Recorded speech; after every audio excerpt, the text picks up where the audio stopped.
It's good to see you all here tonight for the meeting about the Ukraine. Ukraine has sort of gone off the boil, if you like, as far as the press in Britain are concerned. You know, we've been taken up with ISIS and the crisis in Syria, and most recently with what we would see as a refugee crisis and what the mainstream press would see as a migrant crisis. That is, except for one difference, which is the Morning Star, which is a paper that has kept all of the issues that affect us up front and in line. The Ukraine is still there, the influence of the EU is still there, though that doesn't appear in the mainstream press. The fact that there has been serious battles, and they're talking about, and I was reading in the Star recently, that some of the biggest battles that have taken place in European soil since the breakup of Yugoslavia. You know, so it's still a very live issue in every sense, so it's important that we discuss it and don't let it slip and we keep ourselves aware of it. Eddie, who's going to speak and hopefully will still arrive, was part of an international delegation of trade unionists who was over in the Donbass and came back a few weeks ago. So it was the nearest thing we were going to get to a first-hand experience. However, we don't have him just now, so I think John's going to do a general piece that he's just written about the Ukraine, and hopefully the speaker will turn up, and if they don't, well, we can have a discussion around these issues and the broader issues and how the Ukraine fits in European politics, but also in global politics, because it's probably the front line between just now about how the EU is expanding and developing into having its own foreign policy and army, for that matter. So, without further ado, I'll hand over to John. Okay, I'll do my best to say a few things. First of all, to pay some tribute to Eddie Dempsy. He went out there as part of an international delegation, mainly based in Italy, but also drawing people from across Western Europe. It was the second such delegation, and they went out via Russia and then into the Donbass. And in the Donbass, they spent some weeks in solidarity work with the people's republics that have been established there. So he would have been, and hopefully still will be, a very good speaker and shed a lot of light on what is happening in those republics. I've only been in Ukraine once. It was 3 years ago. I attended the Congress of the Ukrainian Communist Party, which at that stage was the third biggest party in Ukraine. It had 12% of the vote, a large group of MPs, and its stance was to support the Yanukovych government, but very critically, opposing presidential powers and demanding a parliamentary federal republic. Those are its demands. Criticising the concentration of power that exists still in Ukraine in the hands of the president, as providing the basis for very corrupt oligarchic politics. And obviously it also demanded a federal republic in order to give the rights to linguistic minorities, which even back in 2012 were not being honoured. Just say something about the background to the development of Ukraine as a country. It didn't really exist as a consolidated country prior to the Soviet Revolution. Bits were in Poland, bits were in the Russian Empire, bits in the Austro-Hungarian Empire, and the bits that now make up what is called Ukraine and became Ukraine as a state were composed of a number of different linguistic groupings. Russians in the east, Ukrainian speakers in the center, but large numbers of Poles, Hungarians and Romanians in the east, and one of Europe's largest, I think it was the largest, Jewish community. So that is how it was composed. It had a socialist revolution in 1917, 1919. It was in the front line of the Civil War thereafter. And when the Soviet Union was formed as the Soviet Union in 1922, it was just the eastern part that was within the Soviet Union. The other bits were mainly in Poland, Romania, and Hungary at that point. So that was its status before the Second World War. There was also within the area, and it's the, I think probably people have read The Quiet Flows the Don by Sholokov, have they? Some people will have done that. It was the ground over which, by and large, not entirely, those battles were fought. And that kind of civil war continued right through the interwar period to some extent or other, with the British being the main forces of intervention, of supporting those who were still trying to sustain a Tsarist regime or some kind of breakaway regime right up until the early 30s, and with the Germans then taking over. And with the Germans funding and financing a person called Bander, who was the leader of the Ukrainian fascists. He then became, when the Germans invaded and occupied almost all of Ukraine, he then for a period became the German Gauleiter, although sooner or later they fell out. He was deposed, but then as the Soviets drove the Germans back, they reinstated him as the leader, and the forces under Bandera were some of the worst in terms of atrocities against both the population, the Red Army, but also against the Jewish population, and carried out quite horrific massacres. After the end of the war, 1945, there continued to be a considerable element of internal unrest, led by those forces and financed by the Americans, with the British Secret Service also involved. It went on until about 1948. So you had a long history of internal right-wing and, in that particular case, fascist-aligned violence in the Ukraine. But in the post-war period, Ukraine developed economically massively, particularly in the east, which had always been within the Soviet Union.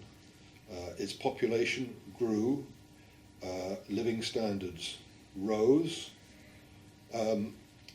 and up till the breakup of the Soviet Union, Ukraine was a very strong, confident republic within that union.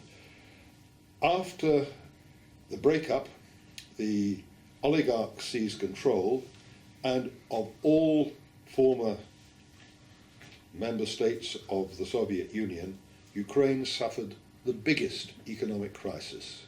Its GDP fell by half. Its population went down from 50 million to 40 within a period of 15 years. And the hardship of the people was massive. And this was partly because many of the markets on which it depended were within Russia, but it was also because of the scale of privatization by the oligarchs who just took control of the industries. And Ukrainian politics in the subsequent years were dominated by a tussle between oligarchs of one kind or another. Some tended to be aligned to the to Russia, others very much aligned to interests in the US and in Europe.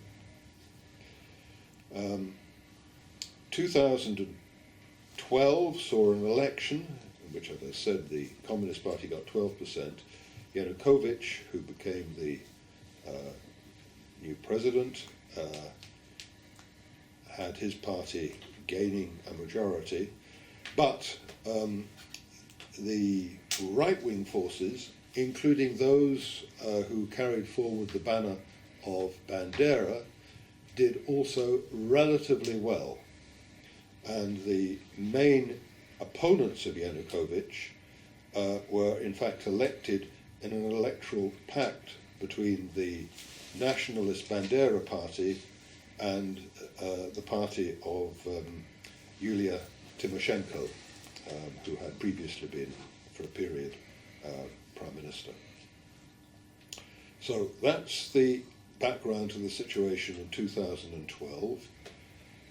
What happened over the following 2 or 3 years was a contest, in a sense, between the politics of the attempt by Russia to develop a customs union and 2 other attempts. One, to pull Ukraine within the orbit of the European Union and to sign an association agreement, and the other was to pull Ukraine into the orbit of NATO.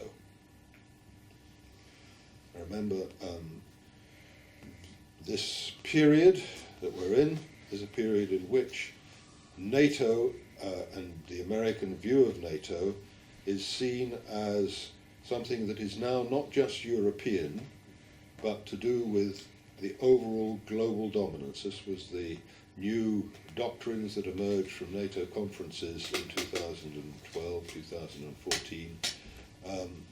And it is above all about containing the BRICS and containing the central element of the BRICS, which is China, in its economic and to some extent political alliance with Russia. And pulling Georgia, pulling Ukraine out of that potential orbit has been seen as a key element of policy by the State Department. It's important to stress that there are differences between the European Union. Can we hear somebody coming up the stairs?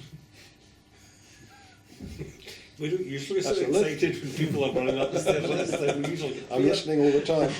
Could be the cleaner. I'm going to say it's a cleaner. Get a chair. But these differences are very important, and they came to a head in the period when the European Union Association Agreement had, first of all, been partially agreed and was then revoked, and I think that would have been in the autumn of 2013. At that point, there began to be a movement of opposition, quite a genuine movement among those probably in the educated classes, those who wanted to see a future for themselves in the EU, who wanted more civil rights and more consumer goods and more things like that, and they thought it would deliver it to them and free them from the very corrupt politics of Ukraine. So it had a basis in genuine politics. They were probably the politics of the middle class, but they were overtaken within about a month when they occupied central Kiev, overtaken within about a month by the politics of the Banderists. And it was quite clear that there were different agendas by that point. I think probably people remember the leaked telephone conversations by the US Secretary of State for what they call Eurasia, in which she was heard speaking, I think it was to the US ambassador, I think it was in Austria. I may be wrong on that particular point, it's easily checked, but certainly speaking about what was happening and what needed to be done. And she was saying the person we want is Yatsenyuk, who was the leader of the national party that was actually previously in alliance with the Banderist party. That's the people we want. We want them in power, and she used some kind of expletive about the European Union as people who are not willing to take a stand on this matter. The European Union did not necessarily want a violent confrontation in Ukraine, but the result was that the level of violence was stepped up until eventually there was an assault, and it seems that the violence was mainly, almost entirely on the fascist side on the presidential palace and on the parliament, and in those circumstances the government of Yanukovych fell. And a coup government took its place. And I think we saw the scenes in Kiev, 2 days ago, when 3 police were killed and about 100 injured, and that was at the hands of these same people. They didn't manage to overthrow the government, but on that occasion, and that maybe was not their agenda, they were doing something else, but nonetheless, that is what these people were capable of. So it was a coup, and it was a coup with the backing of the US, but with misgivings by the European Union. It was followed by the hunting out of all the supporters of Yanukovych, by the forcing of communists and others out of the parliament physically, by the burning of Communist Party offices right across Ukraine. And within 3 months, in Odessa, which is a Russian-speaking city, although it's in the southwest of Ukraine, a port city, within 3 months you had the atrocity that occurred in the trade union house, where there had been, it's difficult to again know the quite precise sequence of events, but the fascist militias that had by then formed themselves as small armies, a fascist section of the militia, or of the fascist militia, had moved into Odessa. There was at that time a demonstration against the coup government in Odessa and for Russian language rights, mainly based in the working class movement. That demonstration was surrounded by the fascist militia, and they were forced back across the main square into the trade union house, which was then sealed and set on fire. And the minimum number, the kind of BBC figure of the number of people who were killed was something like 45, 50. Other estimates put the number who were killed over 100. There's never been any investigation of this. And it was in that context, and in the context of fascist violence across much of Ukraine, that Crimea then separated, and then the Eastern republics demanded language rights, because one of the first things the new coup parliament did was end the language rights of non-Ukrainian speakers. So they, the Eastern republics, demanded autonomy, and in early summer of 2014 established themselves as separate governments. So that is the background to the current crisis. Differences between America and its NATO ambitions and those of its allies that it has in Europe, and Britain is one of those, and Germany, who's much more hesitant because its energy supplies come from Russia, and it has also, I think, concerns about Ukraine and the impact that Ukraine could have if it collapses. Ukraine's economy is in a dire state. It's probably as bad as it's ever been at the moment in terms of mass unemployment, enormous debts, and one of the conditions that has been set by the IMF for additional loans is the ending of all social subsidies, and in particular the ending of subsidies for energy. Now you can imagine a place like Ukraine, which is it's very nice and hot and sunny in the summer, but it's terribly cold in the winter. The result of that will be that energy prices will go up ×4. Think of the impact of that on people living in the towns and cities of Ukraine. So that's what actually has been, is happening at this very moment in Ukraine. Those subsidies are being withdrawn. So the European Union who backs Poroshenko as president,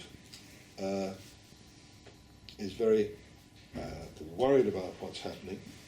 The US backs Yatsenyuk, who is the prime minister. With the background of the war going on in the east, there has been a battle going on in the west as well, between the supporters of Yatsenyuk and those of Poroshenko, as to how to take the Ukraine forward. Yatsenyuk, the prime minister, with US backing, is by and large opposed to a peace settlement. The Banderistas are totally opposed to a peace settlement with the east. Poroshenko is attempting to implement the Minsk agreement, which was negotiated a year ago now, attempting to take it forward.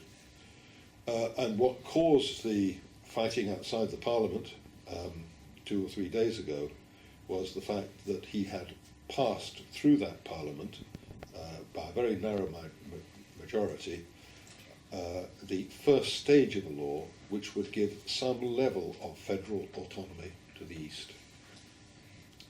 That's violently opposed by Yatsenyuk and the supporters. Previous to that, there had been a very strange development in western Ukraine when there was a confrontation between the state police and one of the fascist militias. People may have picked that up or not, I don't know, in which there was a shootout and a number of people were killed. Now, in normal circumstances, if fascist militias turned their guns on the police, there would have been some outrage.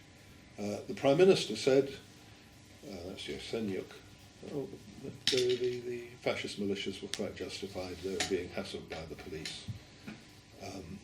While Poroshenko said this cannot take place, and called for the carrying forward of his plan for the effectively disbandment of militias.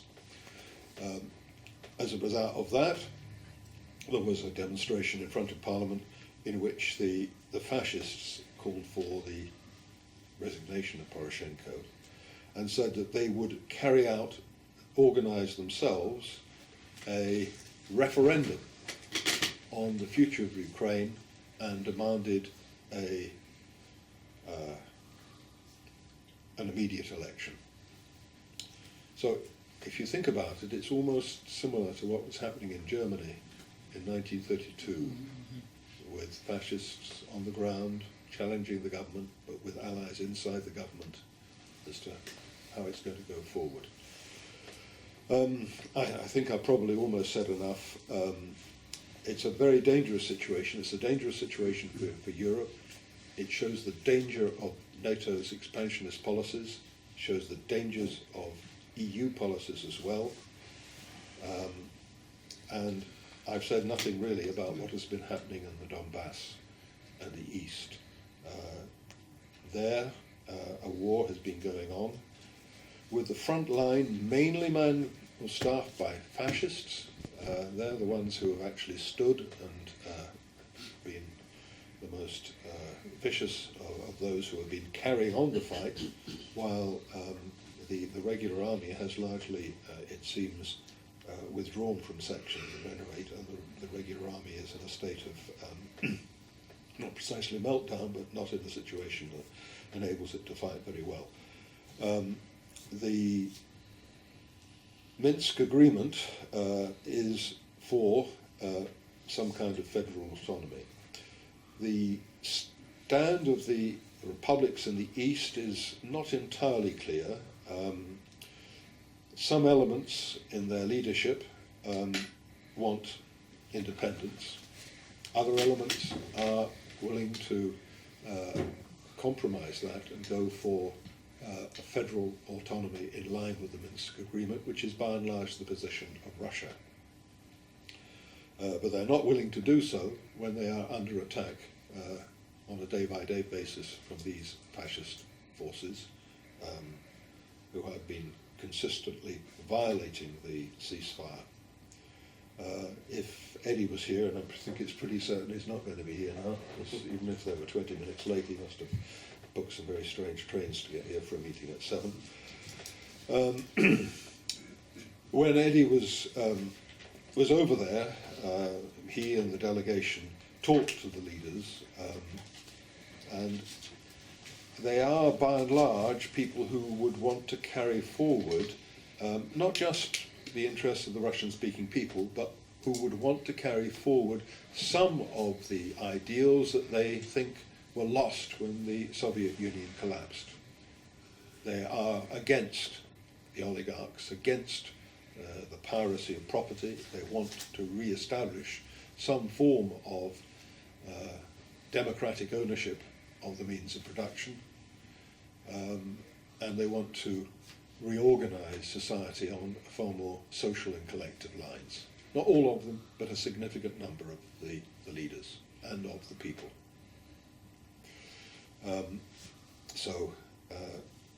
These are the issues, and the issue that faces us is getting this kind of information out into the hands of population more generally, so that people understand what's going on. It's not a matter of Russian aggression. It is something that's been provoked by the EU to some extent, but even more by NATO expansionism, which is being used by the Americans and NATO, of course, to boost NATO expansionism. Since what has happened, they've set up command centres right on the borders of Russia, in Poland, Estonia, Latvia, Lithuania, and they've had training exercises, of course, in Ukraine itself. So they've used this as an excuse for further upping this extremely dangerous NATO expansionism. And just to say a little bit of word about UN, then I'll shut up because I have gone on far too long. Just to say a little bit about the background. It may seem strange that an administration led by Obama should be involving itself in such adventurous politics. But in fact, it's not. In order to get some of the things that he wanted through Congress, Obama had to make compromises with the Republicans. And one of the things he did was put in some key people who had previously been associated with the Bush regime. And I'm trying to remember the name of that person who was, somebody must know it in this room, who is the Secretary of State for Eurasia. Is it Newgard or something like that? Victoria Nuland. Nuland, I always got it right, thanks. Gold staff for Rab. Victoria Nuland. Anybody know who she's married to? You shouldn't actually draw out people's marriages in these matters, but anybody know who she's married to? Happy face available for this one. Yeah, no, even more. I mean, anybody can get that one. It's Robert Kagan, who was one of the co-authors of the Project for the New American Century. Do people remember that? 1999, it was the blueprint for the Bush regime, or the Bush government, Bush administration. And it laid out a plan for the remodelling of the Middle East and the remodelling of much of the rest of the world in order to sustain American power into the 20th century. That was its objective. You can go and Google it, you can find it, it's there. What's the name of the book? The Project for the New American Century. The New American Century, the 21st century. Not the new century, the new American century. You can Google it, you can find it, you can read it. It'll chill your blood. And of course, those policies were what were actually enacted under Bush, or attempted to be enacted. She is the person who, this Victoria Nuland, is the person who was put in. Previously a policy advisor to Dick Cheney. People who remember Dick Cheney was the vice president to Mr. Bush. So that's the danger of this situation. That's the danger of it. I think the questions maybe we could discuss were how fundamental are the policy differences between the US and the EU? What has been the role of Russia? What do people know about the independent republics in the East? And what we can do in terms of solidarity here? And fighting for a just peace, which is what we need. So that's about as much as I can say, I'm afraid, and let's hope Eddie will come through the door. Well, I think regardless of whether Eddie does come through the door or not, I think that what he did do there was give a very firm, very quick and bit concise analysis of the history of what we now call Ukraine since the 1920s. Thanks very much for stepping at short notice. If that's what you did at short notice, I'd love to see what you could do if I gave you a week's notice. But that was really appreciated. Here to 7 o'clock tomorrow. So I'm sure people found that helpful. I'm sure people found it interesting. We know John has not prepared, but I think he's shown us that he does have some knowledge. Are there any questions? I'd maybe ask for questions in the first instance, and there will be an opportunity for contributions, but if we could maybe get questions in the first instance. That's a question. Yeah. Well, I'll just go through. I take Simon's points, I think, are very important. The Union of Communist Parties of the former Soviet Union, yes, it's an important group of parties, and you can read its resolutions, including the resolutions on what is happening in Ukraine in the, I think, the last one of the Communist Review, which is Available over here. so I urge people to purchase those. And the point that Simon made very correctly about the banning of communist symbols and the name communist and the banning of communist parties is, of course, something that has happened in Ukraine over the last 15 months.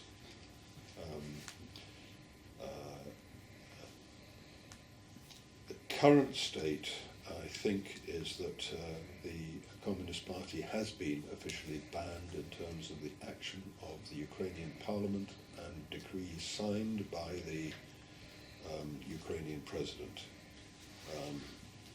A number of previous attempts had been made to do so, but is now officially banned. And it's not just a matter of banning communist symbols. It is now illegal to sell the works of Marx. If you're caught selling the works of Marx, you get a 4-year prison sentence. So this is how deep the anti-communism, anti-Marxism has run. It is, and that's something that is now a law that's gone through the Ukrainian parliament, a parliament that has just been, in a sense, accepted into association membership with the European Union. It's an indictment on the leaders of the European Union that they were willing to do that. So a campaign, not just against communists, but against anything that puts forward a scientific analysis of human development on the terms of the working class movement. Attempt to ban it. There's been, how can we show solidarity? Well, there were demonstrations organised by our party and parties in alliance with us, the Coordinating Committee of Communist Parties in Britain. I think it was on the 26th, or maybe the 27th of July.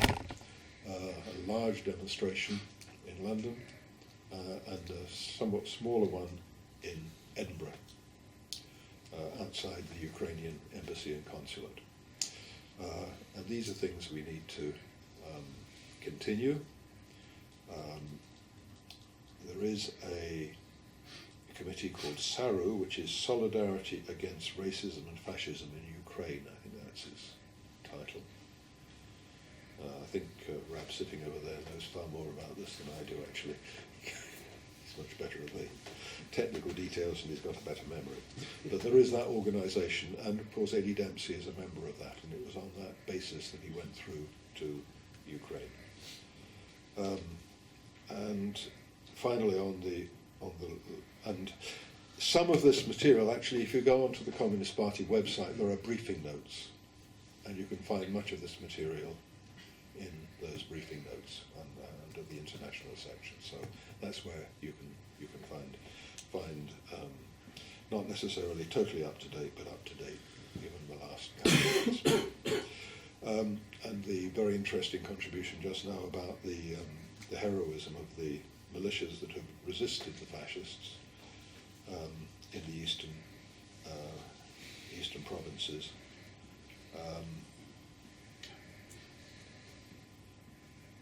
I think we have to pay tribute to them, and it is an indication of just how ordinary people in those kind of circumstances, but with the memories that they carry with them of resisting fascism before, under when the Nazis invaded, because of course that area was the frontier area leading on to Stalingrad. It was an area that was occupied by the Nazis, where there was partisan fighting. And those memories, again, are very, very vivid.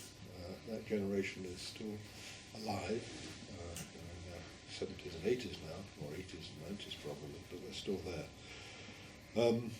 And it is around that type of ideology, that fighting for freedom in real terms against exploitation and oppression, that mobilizes these people's militias that are mainly made up, as I said, this is the industrialized area, it's the area with the coal mining, with the steel works, with advanced technology of various kinds in terms of aircraft production.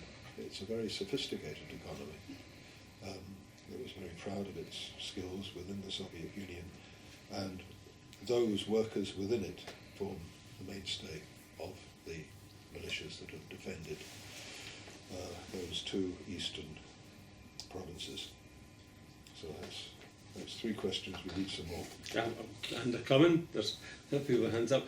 Yeah, I think very much so, John, in terms of the bravery of the people, and I think the foundation which is built, we saw through the series of Soviet films we showed in these rooms over to commemorate the anniversary at the end of the Second World War, Great Patriotic War, and in films like Come and See we saw the role of the partisans and the Red Army and liberating those areas from fascism. Huey had his hand up, Callum had his hand up. Well, they support NATO and they support the EU, and they haven't spoken out on any of this. They just, as usual, keep silent on things that they might find rather difficult. What is the position of the ultra-left? There's one ultra-left group, Socialist Appeal. It's a small group inside the Labour Party that does take a positive position on from the point of view of the left in Ukraine, but otherwise, as far as I know, not one ultra-left group has spoken out. Not one has condemned what's happening. No one has drawn attention to the dangers posed by NATO or asked for solidarity with the communists who are in the front line. And the ones who've really been in the, well, apart from the ones in the east, of course, it's those, and it's the third biggest party, 12% of the vote. It had a lot of votes over in the south, in Kiev, and in parts of the west as well. And those are the areas where communists have been lynched, killed, houses burnt, and that just goes on as a matter of routine. Nobody has spoken out.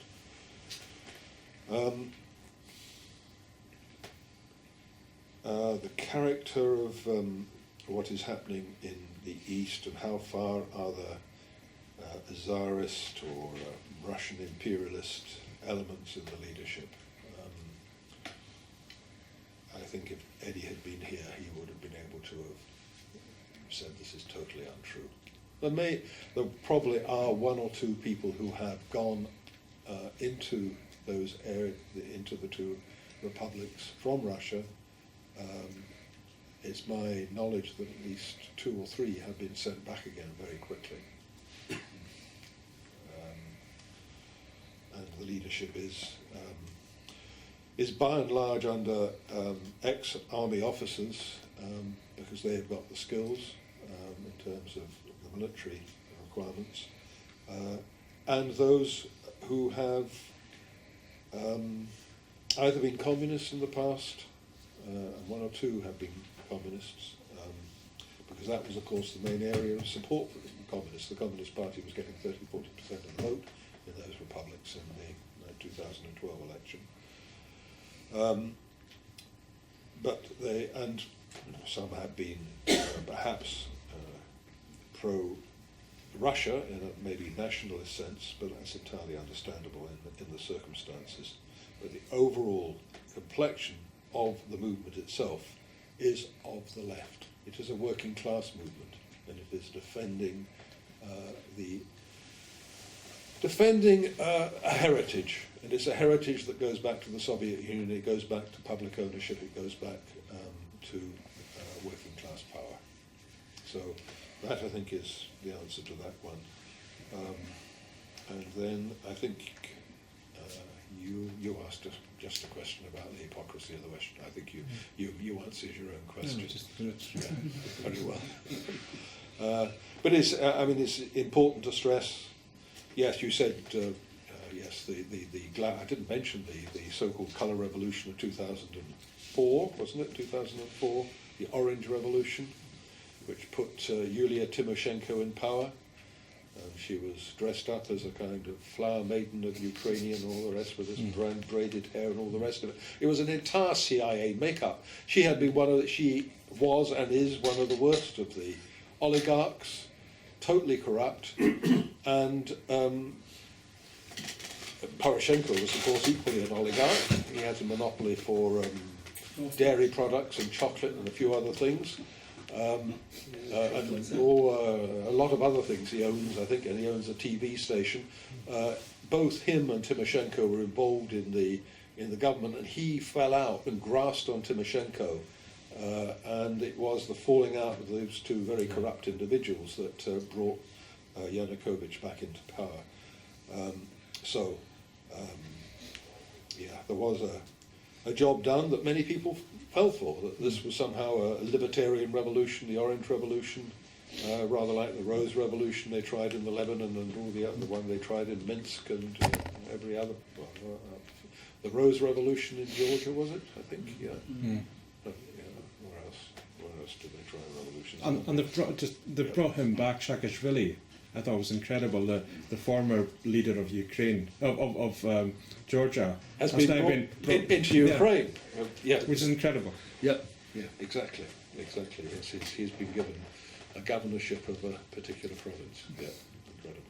But that's how these NATO lines of influence operate. We should be aware of that. And of course, John McCain was out on platforms with the fascists in the run-up to the coup. The links run very deep. Okay, we need probably another couple of more questions. Yeah. Yes, well, I think Simon made some very valuable points. I don't think it's necessary for me to qualify them in any sense. I think they're totally correct. The question, I think next from Zoe, who are Barokba. As far as I can make out, they're a very small and insignificant minority sect, mainly based, I think, in Odessa. Probably got about 50 members, but which are given great play in the press of Socialist Appeal. I think Socialist Appeal is the one that's kind of run by Alan Woods, isn't it? Yeah. And he used to have a big far-flung empire of Trotskyite affiliates that stretched from Pakistan to parts of Latin America and Venezuela and small groups elsewhere in this great empire. How he managed to assemble it, I'm not quite sure, but they all paid great deference to Alan Woods. And then there was a revolt, and I think large numbers of his empire broke away, but he was left with a few fragments, and Morocco was one, so he was quite upset when it looked like those were going to disappear. So that's maybe being a bit facetious, but that's who they are. And I totally agree with what Zoe said. Socialist Appeal on this issue are quite difficult to work with because they are not interested in the Communist Party, not interested in the wider issues. It's simply publicity for those who are in Borodka, who've acted in a very adventurous way that has been dangerous for the Communist Party of the Ukraine, and that I think leads back to the points that came from, it might have been James, I'm not quite sure, or somebody else, no, from Callum. What is the position of the Communist Party of Ukraine on what's happening in Crimea and in the Eastern Republics? It has been the position of the Communist Party of Ukraine to call for the honouring of the Minsk agreements and to call for what it has always called for, which is a federal republic with rights for all the linguistic minorities, not just those who speak Russian.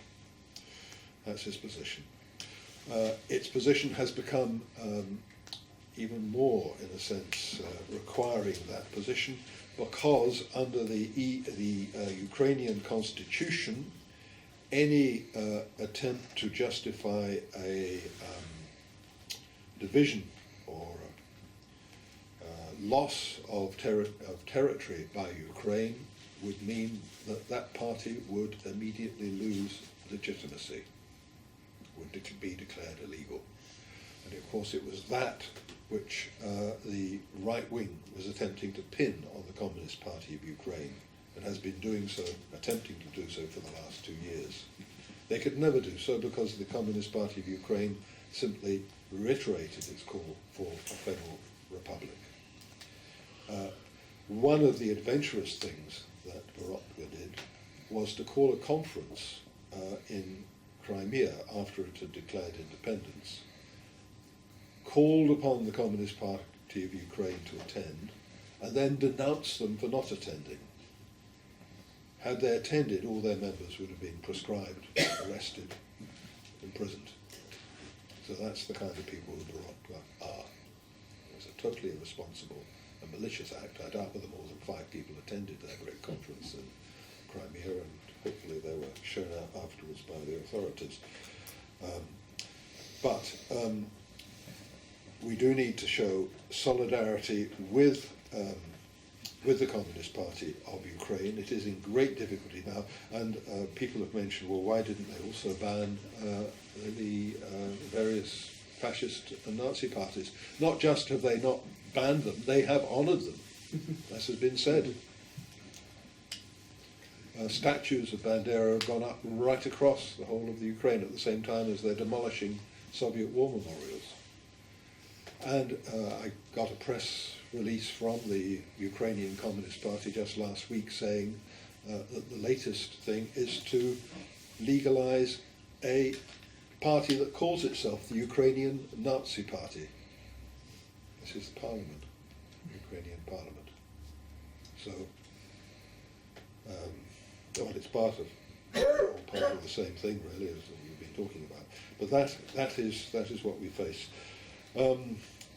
Our job, I think, is to defend the Minsk agreement, to demand that it is put into operation, that there is a real withdrawal of troops.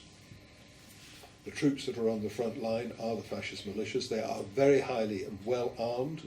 American money has gone to them, and money from oligarchs has gone to them. That's where they get their money from, and that's where they get their arms from.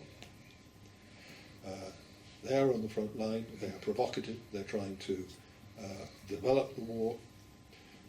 We must demand that there is a genuine ceasefire. We must demand that the fascist militias are withdrawn. It is outrageous that a power that is in association agreement with the EU should be having fascist militias in arms, free to move about and free to do what they're doing. So that is what we need to do.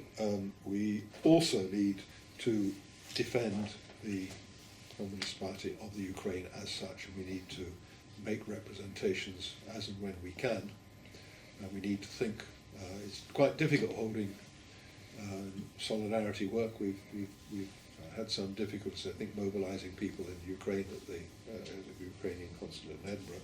The demonstration in London was far more effective, but we need to think how we can build allies, because at the moment It is simply the communists and those who are domiciled communist parties of Britain. It is something the trade union and labour movement should be taking up. We need to think about trying to take forward motions, maybe within the STUC and the TUC. Well, Jeremy Corbyn has taken a very brave stance in opposing NATO membership, opposing Trident, and I'm sure, given his wider position and the fact that he is actually a columnist with the Morning Star, he will be aware of what is happening in Ukraine and would be on our side in that battle, on the side of those who are fighting against fascism and for democracy. He is also, in fact, chair of Liberation, which is the organisation committed to, it used to be the Movement for Colonial Freedom. So he has got all the credentials, and hopefully, if he is elected, that will make a major change in the position, not just of the Labour Party, but also, I think, the trade union and labour movement, because he would give an additional edge to that internationalism that currently it somewhat lacks. There are, as Brad says, the RMT has taken a very good position, and a motion was passed at the AGM of the RMT, moved, I think, by Eddie Dempsey, in fact, just 3 months ago. But no other union, as far as I know, has taken a position on this matter. But if you had Corbyn as leader of the Labour Party, I think there would be opportunities for changing attitudes. In fact, there will have to be an opportunity for changing attitudes, because unless we do build a mass base of support, of understanding for the politics that he is espousing, then they will not last very long. So it will be vitally important that issues like NATO expansionism, the politics of the EU, the nature of imperialism today, what is happening in Ukraine, but also what is happening in the Middle East, in the true sense, is understood. I'm glad that you led us back to what is a potential major factor for change in British politics. Even if he doesn't get elected, there will be a new awareness inside the Labour Party in terms of its membership of these issues, and we need ourselves to build on that. Thanks for that, John. I see no other hands up, so I'm assuming there's no other contributions or questions. I suppose we're very different for the taxi drivers and Clifford Odets waiting for Lefty play, a classic of socialist drama, in that we are not waiting on Eddie, we actually went ahead and did it ourselves, and I'm very appreciative of John, stepping into the breach there. I think it's been, despite Eddie's absence, it's been a good meeting tonight. One of the things that has come through from a number of the contributors tonight is the role of the Morning Star and the importance of the Morning Star and the continuing battle that we have to ensure the Morning Star continues to exist. Tomorrow night in the STUC we've got the Morning Star Social, we've got a wealth of talent, we've got a wealth of folk with expertise. Patter, you can continue the discussion there. For those of you who are 90-minute patriots, the pub right next to the STUC has the big television screens if you want to see Georgia beating Scotland. And prior to coming into the meeting, you can have a two-centre night out, you can have the football, and then in for the entertainment. It's important that people come tomorrow night. It's important that people tell their pals to come tomorrow night. The more people are there tomorrow night, the more money that goes to the Star, which ensures it comes out on a daily basis. It's still unique in Europe, it's still unique in this country, it's unique in our hearts, and it's unique a campaigning tool that we have that arms us for the daily struggle and the fight for socialism in Britain. But I'd just like to finish with a round of thanks to John for stepping in. A thanks to yourselves for some excellent contributions, for all the contributions, they were all excellent. And I'll see you this time tomorrow night at the STUC. And probably next time you see me I'll be selling raffle tickets, but they're great prizes. And You'll be interested in the raffle prizes tomorrow night because they have a direct relationship with this meeting tonight. So there's a wee teaser why you should come along tomorrow. So thanks very much to join. I'd like to join in.